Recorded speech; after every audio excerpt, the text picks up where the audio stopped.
ওই দেখো কেলটুদা, তোমার বাঁশি শুনে কে এসেছে। চুপ কর তো, বাড়া কিছু আসে না, তোরা খেলাই না।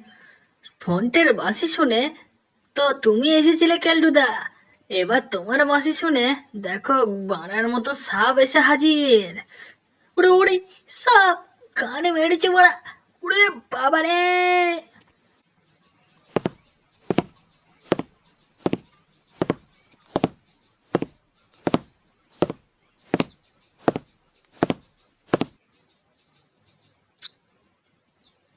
রাধুনি ঠাকুর মশাই, রোজ বিকালে তুমি কাজের ফাঁকি দিয়ে কোথা যাও বলো দেখিনি।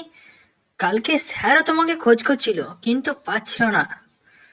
স্যারকে তো বিকালে আমি চা দিতে গেলাম, তখন তো কিছু বললো না। স্যার হয়তো বলে গেছে, কিন্তু তুমি কোথা যাও বলো দেখিনি। কোথা পোঁদ মারাতে যাও মারা রোজ বিকালে?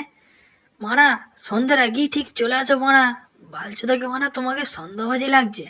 কোথাও মারা সাইডে গিয়ে আবার কারোর সঙ্গে লাইন ফাইন লাগাও নাই তো ঠাকুমশাই? নন্টে বাবু, ফন্টে বাবু, তোমরা আমাকে ভুল বুঝছো। আমি সেরকমটা কিছু নয়, আমার একটা সাপুরিয়া দোষ আছে।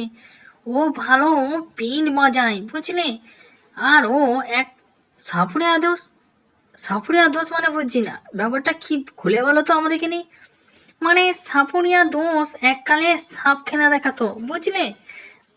ও, সাপ খেলা এককালে দেখাতো, এখন কি দেখায় নাকি মারা? না, এখন দেখায় না, অবশ্য বয়স হয়েছে। তা তোমরা যদি বলো আমি তোমাদেরকে নিয়ে ওর কাছে নিয়ে যেতে পারি বুঝলে। ফন্টে বাবু, ঠিক আছে, তাহলে তোমার ওই সাপুরিয়ার দোষের সঙ্গে আমাদের এখানে দেখা করাও। তাহলে বুঝবো হ্যাঁ তুমি সত্যি কথাই বলছো।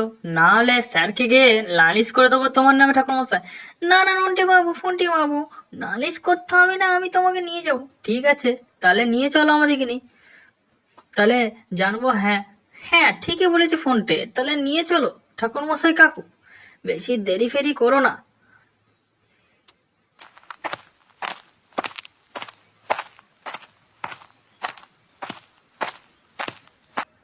ওই দেখো, ওই ঘরটার মধ্যে আমার বন্ধু থাকে। আর কি করবে, বিয়ে থা করেনি, হ্যান্ডেল ফ্যান্ডেল মারে। ঠিক আছে, ডাকি দাঁড়াও। ও সাপুরে বাবু, এ বন্ধু।